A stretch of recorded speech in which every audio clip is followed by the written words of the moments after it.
Hello everyone, welcome to the third video in Barry Harris month, and it's actually not a Barry Harris solo we're gonna talk about. What happened was I was listening to a bunch of Barry Harris recordings, and then there was one recording that had Grant Green on it, and I was really kind of struck by the guitar solo. It was a really nice, easy going guitar solo, but with a bunch of great bebop licks, and it displayed great bebop principles. So then I got into this Grant Green rabbit trail, and I landed on this album by Hank Mobley called Workout, I think, The Workout. And there's this song on it called The Best Things in Life Are Free, which has a chord progression that you can find in many other songs. So then I started describing that Grant Green solo, and now here we are. We're going to talk about this Grant Green solo in Barry Harris month.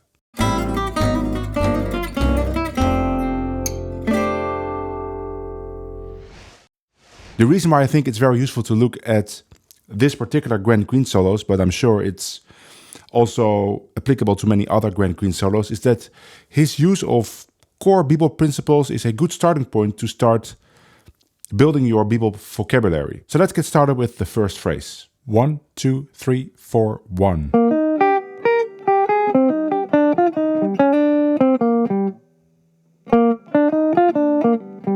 Three, 4, 1.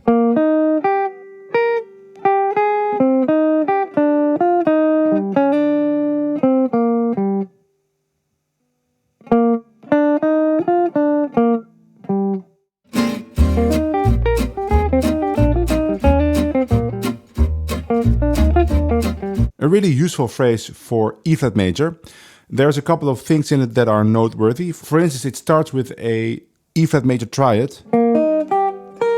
Then we get a C minor triad, and then we get this interval jump from the third to the major 7. So you get 3 different colors in a row. First, just a normal E flat major triad, then a C minor triad, which adds the C to it, which is the 6 on E flat, and then we get this jump to the major 7. So using this combination of harmonic colors keeps it interesting for the listener, since you have to play a solo on E flat major for 5 bars. So if you would only stick to the major 7 sound, I mean, that can sound great, of course, but this is a good way to create variety, but don't make things too complicated by using all kinds of substitutions. Just keep it to E flat, but change between just normal E flat, adding the 6 by playing C minor, and then adding the major 7. Let's go to phrase number 2. 1, 2, 3, 4.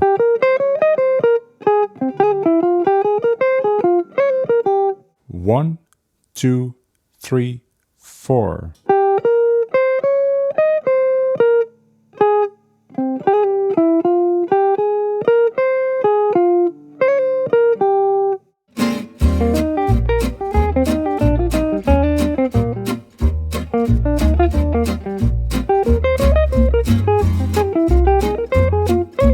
In this phrase, Grant Green is interchanging between C7 and F minor with some really simple but cool lines. So he starts with this line for C7,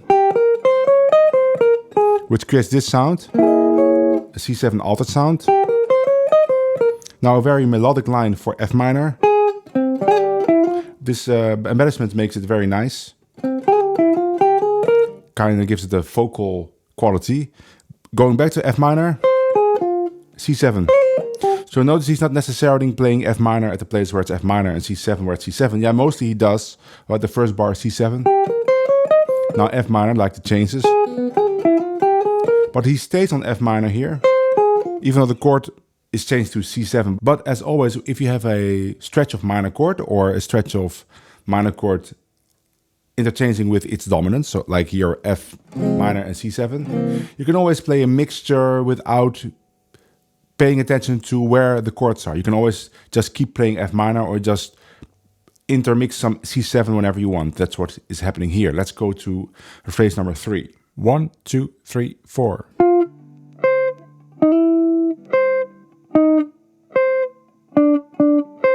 Three, 4.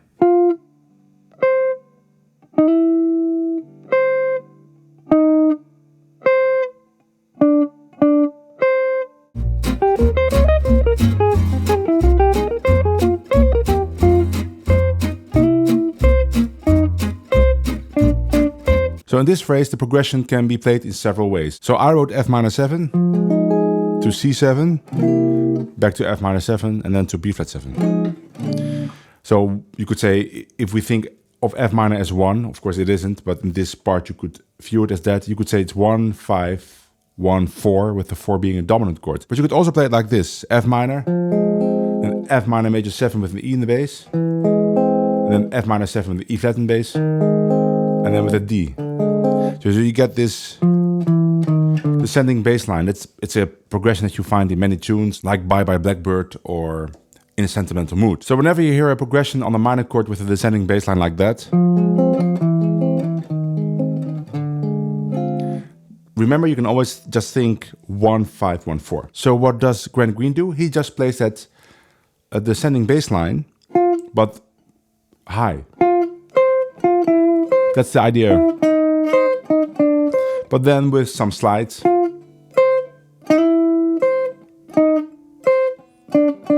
And making sure to keep it varied by first playing 2 short notes, then a slide with a long note, short notes, and then twice the low note.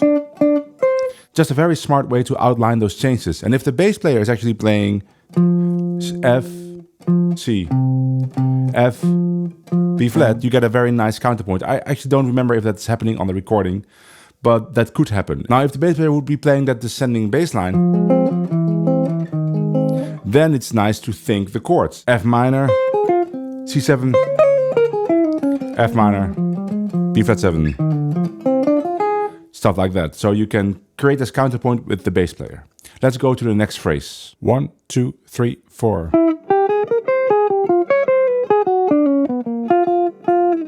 One, 2, 3, 4.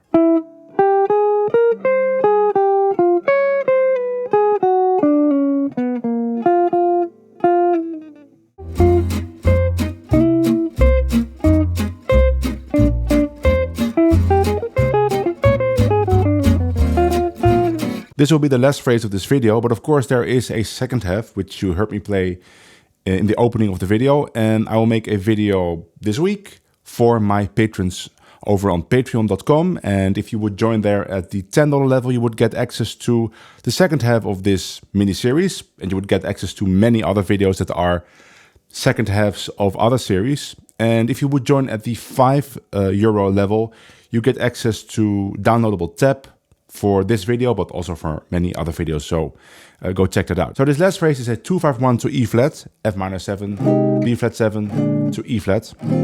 And this is just a very cool little 2-5-1 lick, which starts 1 bar before the 2-5 with an E. Now, if I would actually maybe play an F there, like this, 3, 4.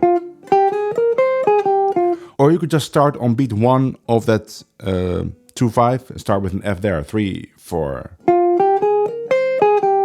Or start on the one end, 3, 4, Then we get this, which creates an altered sound for B flat 7. And really nice that it resolves to the 9 of E flat. So he doesn't stay on the 5, for instance. Right, the 5 here, he could stay there. Or even resolve down to the root. No, instead he goes up to the 9. That's a really cool effect. That was it for this video. I hope you enjoyed it. As always, if you like my video, please give it a like. subscribe. I'm heading for that 25,000 subscriber goal. It's going slowly, but I am getting there and I could really use your help. And hopefully I will see you in the next video. Bye.